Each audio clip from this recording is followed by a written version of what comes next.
উত্তর কোরিয়ায় কি হতে চলেছে মার্কিন প্রেসিডেন্ট ডোনাল্ড ট্রাম্পের পরবর্তী টার্গেট? এজন্যই কি নিজেদের পারমাণবিক অস্ত্রগুলোকে রীতিমতো শান দেওয়ার কাজে নেমেছেন কিম জং উন?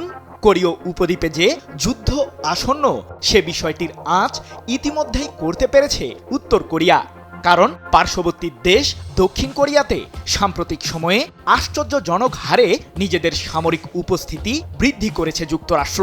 এমনকি দক্ষিণ কোরিয়ার সাথে সামরিক মহড়া চালিয়ে উত্তর কোরিয়াকে উস্কে দেওয়ার কাজেও নেমেছেন ট্রাম্প। কিন্তু যুক্তরাষ্ট্রের বিরুদ্ধে যুদ্ধে ঝাঁপিয়ে পড়তে কতটা প্রস্তুত উত্তর কোরিয়া? যুদ্ধের ময়দানে কি কৌশলগত পারমাণবিক অস্ত্রগুলো ব্যবহার করবে উত্তর কোরিয়া?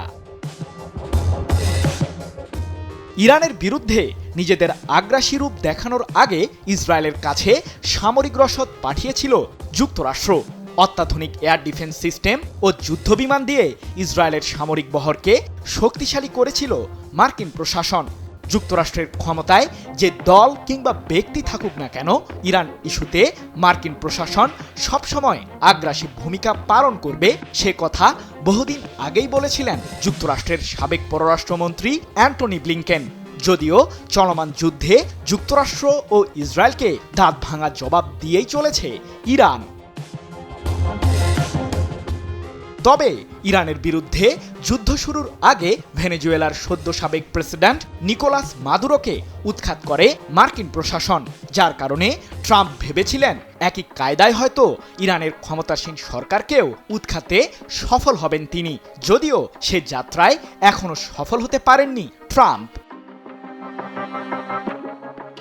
এদিকে ইরানের যুদ্ধ যে উত্তর কোরিয়ার জন্য অশনি সংকেত, সে বিষয়টি ভালোভাবেই টের পেয়েছেন দেশটির সর্বোচ্চ নেতা কিম জং উন। কারণ সাম্প্রতিক সময়ে দক্ষিণ কোরিয়ার সাথে বেশ কয়েক দফায় সামরিক মহড়া সেরেছে যুক্তরাষ্ট্র।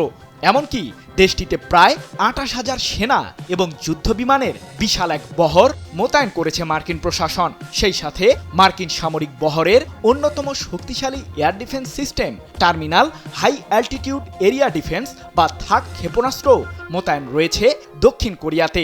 দেশটিকে ঘিরে যুক্তরাষ্ট্রের এমন সামরিক উপস্থিতিতে বহুদিন ধরেই উদ্বেগ জানিয়ে আসছে উত্তর কোরিয়া।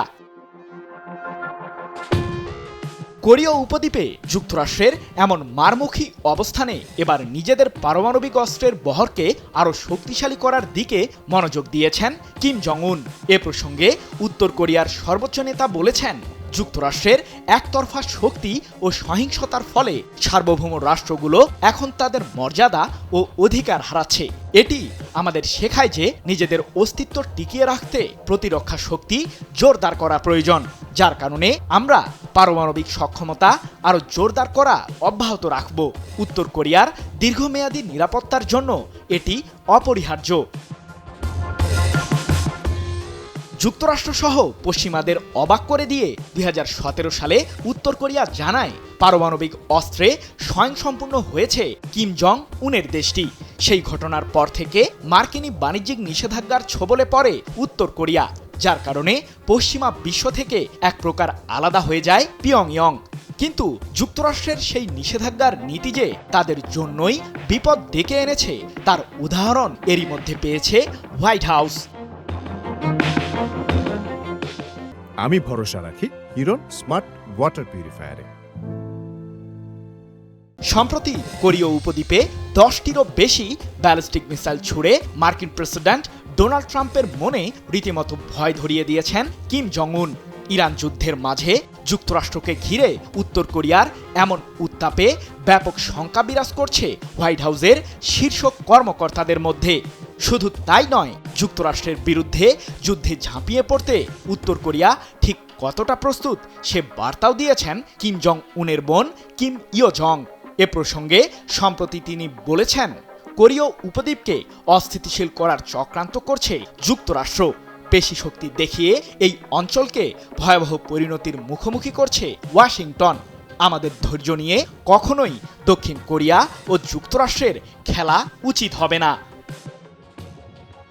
সৃজন মাহমুদ, নিউজ 24।